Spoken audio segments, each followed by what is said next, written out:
Hi guys, I'm now still in Mosiro and I'm finishing off my stay this year, this period, with the Morans. I've been with them for 3 weeks, 5 days. First week we prepared and we went for Orpull, for 5 days, the meat camp. And then after that we've been out and we've been roaming different places. So it has been a very nice stay, but also a lot of hardship. I've learned a lot of things. So back here is Mosiro. Down here is one of the Morans, they stay, a bomber. And families, they take goats far. And down in that direction, there's some small hills. So that's the other home for Teya. So those are the two Morans I've been with a lot. And then there are other Morans, they come and go. But Koikai and Teya, they are my team. And then we went far in this direction. We went for Orpull, where we were sleeping in a cave. And then,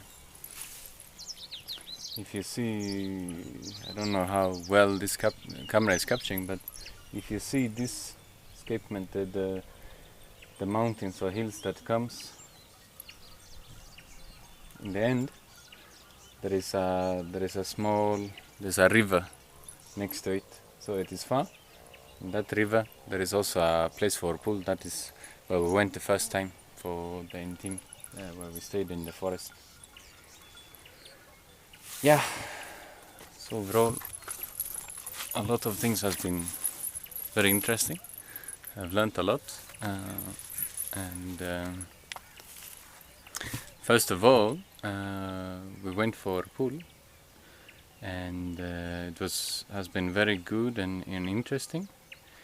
It has been an opportunity for me to learn more about slaughtering the animals. So I now know how to kill an animal by. There is a technique where you suffocate, and then before it has stopped beating the heart, you open up the skin and you puncture the veins and you get the blood, so it dies. It dies while removing the blood, and the suffocation has made it to be unconscious, so it doesn't feel that pain.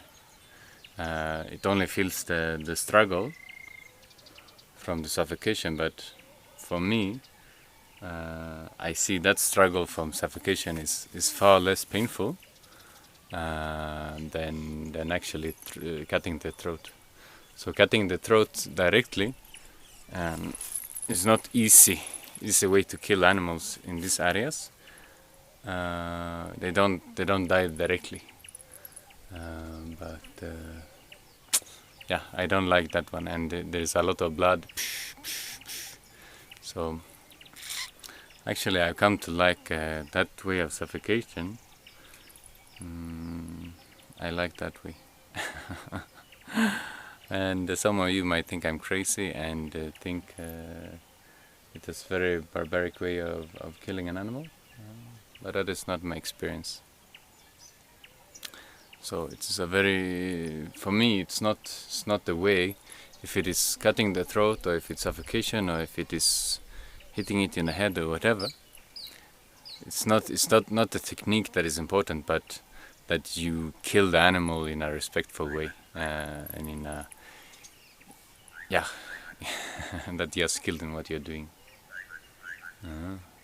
So I've learned about that and more about slaughtering the animal, removing the skin, and also to see more. It's a very specific way of removing the parts for the Maasai. You don't just remove the meat. There's a very specific. All the meats, they are specific. And then we cooked some very interesting foods. Been recording now about monono. Monono is very, very interesting, very delicious, where you really fry very fatty meat, you remove the fat and you put blood, and actually it's extremely tasty. And another thing is that is also very, very interesting is something called orpulda. So that is also kind of frying the meat in the beginning, all kinds of meat. Fry it so that the water is removed. It doesn't need to be fatty. So the water is removed, and then in the end you add the fat, and it fries in that fat when it is fully cooked. And after that, because of that fat, that meat becomes extremely delicious, and also it stays without going bad. Actually, it can stay for over 6 months. So I've learned all those things. I've also learned more things about now this spiritual things. There is some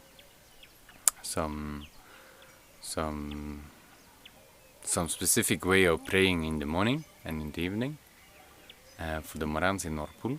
I've also learned how they put the meat that is slaughtered but it's not cooked, and how long it does well and how long it does not do well, because after some days it started to have that smell, and actually there was some meat that I didn't eat because it didn't smell well, but others and they have no problem.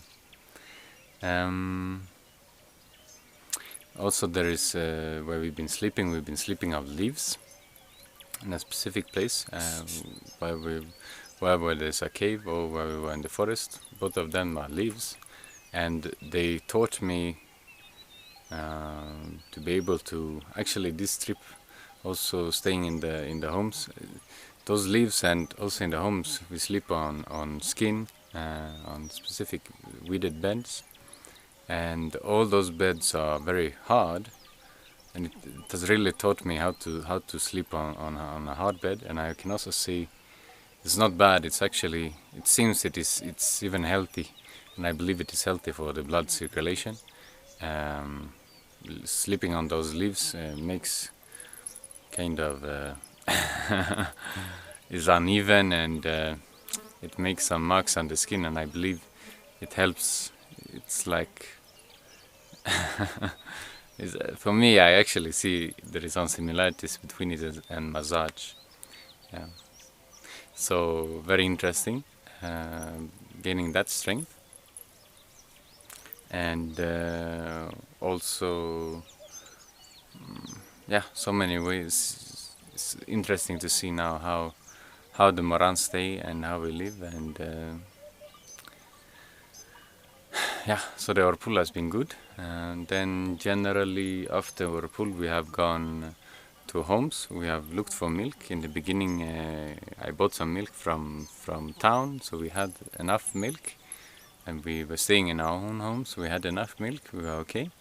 But after some days we went far places to see more things, see more places, and whereof when we go to another place, right now it is just the beginning of a good season. Before it has been recently it has been a big drought, so right now there's not a lot of milk because the animals, they are skinny and they have not delivered. The cows are skinny and they have not delivered. So when we have gone far, we have gone to one boma, we have gone to another boma, we have gone to another home, we have gone to another home. There's now one day we even went for 8 homes, and in every home we see if we can get some tea, and we are satisfied. We go for another one, so we get something small. And for the Morans it is, I can say it is good, because for them they get, even if the milk is small, they get some sugar, and the tea leaves, they help to reduce that hunger. But for me, I can't take tea leaves and I can't take sugar, So it only helps because I'm taking herbs and that small milk, but I've really gone hungry. So when we've been getting milk is in the place we've been sleeping. So we're getting something small, maybe in the morning or in the evening. And I've been taking maybe 1 liter of milk per day, or 1.5, but I've been feeling like I've been needing around 3 or 4. So now when that time ended, I've been so hungry. So what helped, I've gone to town for some business, and I took a lot of meat when I was there. I ordered a plate of 2 kgs of fried meat, and I just finished it like this. After 10 minutes, I'm hungry again. I took milk, and that day I took around 3 liters of milk. So 3 liters and 2 kgs of meat, and I was still hungry. Yeah. So it is interesting, and that hunger has also taught me a lot of things about myself and my body and how it works. And I can also see it's like this food of only taking milk and meat is designed to, when it's very good, back in the days it used to be plenty of both of them, and it was a very good diet to become very strong and very big, because it's like you eat a lot when you only take those things. But now when there is olamiu, when milk is not enough and we only take small meat in a short time, and sometimes like the Morans nowadays, they go for Orpull maybe a week or 2 per year, and originally they went for 3 months, so it's quite a difference. 3 months per year you eat meat, you become big. And now it's just some few days. Also, the consumption of milk is different, because back in the days they got calabashes, maybe 1 calabash in the morning, 1 in the evening or more, and 1 calabash can even be 3 or 4 liters of milk, and they just finished it and they continue. And now it's like we get a calabash, we share that calabash with 4 Morans. Yeah. So things are changing. I'm seeing this diet is very good to be big and strong, but it's not good. It's only good when milk and meat are available. When it's not, I'm saying it's not so good, because it's not good for me. I'm going hungry all the time, and it's not all that enjoyable. It's interesting to learn it for a short time, but it's not enjoyable to do it for a long time. So next time I'll come in April, and they're saying there'll be a lot of milk, and I'll see the difference. And if we compare these Morans with the Morans of digital Morans for Ilchamus and Samburu, those guys, they also take ugali, and I can see if I would take this milk and I also eat some ugali, I will be very okay. But this small milk alone, yeah, it's not enough. And yeah, so it's like that. And the difference now is, me, I'm big, I'm 26 years old. All the other Morans, they are like between 14 to 19 years. So the consumption of food is not as big, but their bodies are small compared to mine, and I actually see I need to consume a lot more than them. And I can see it's very difficult if they would also remain boys and circumcised later to be Moran. I could see it would be very difficult to feed them. It's not possible to have the big Morans that was there in the days. So my body size, I've been thinking all the time, I am so small. All the Morans, they are slim and tall, but Actually, I come to see, even back in the days, the Morans were very big. They were big. Not like today. Yeah, so that's about it. And to finish off is maybe the struggle that has been there is really communication. That I know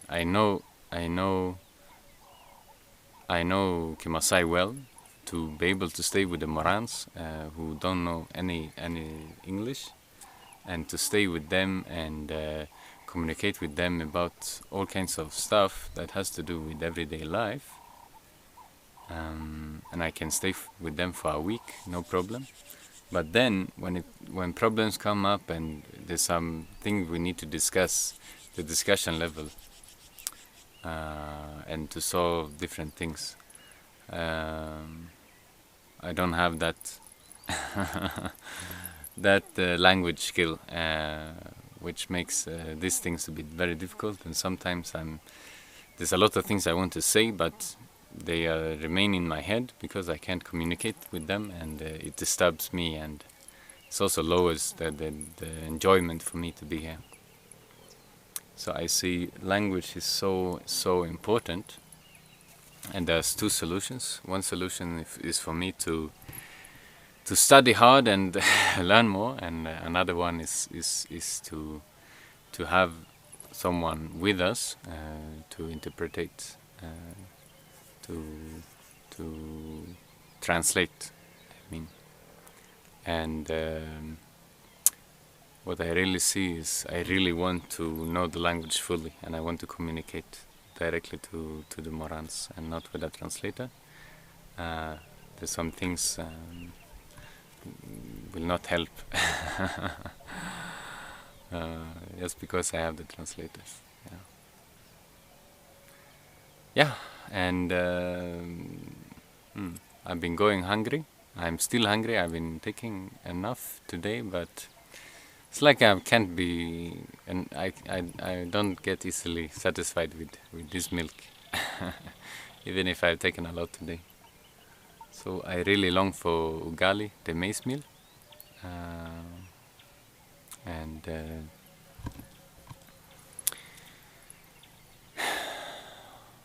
yeah, we'll see if I can. I'll probably eat it in a few days, but that's how it is. So it is good. I'm not the real Moran. I'm just here for studies. I'm just here to live with these guys, because I don't really know how I would survive doing this on a full-time scale and doing it for years.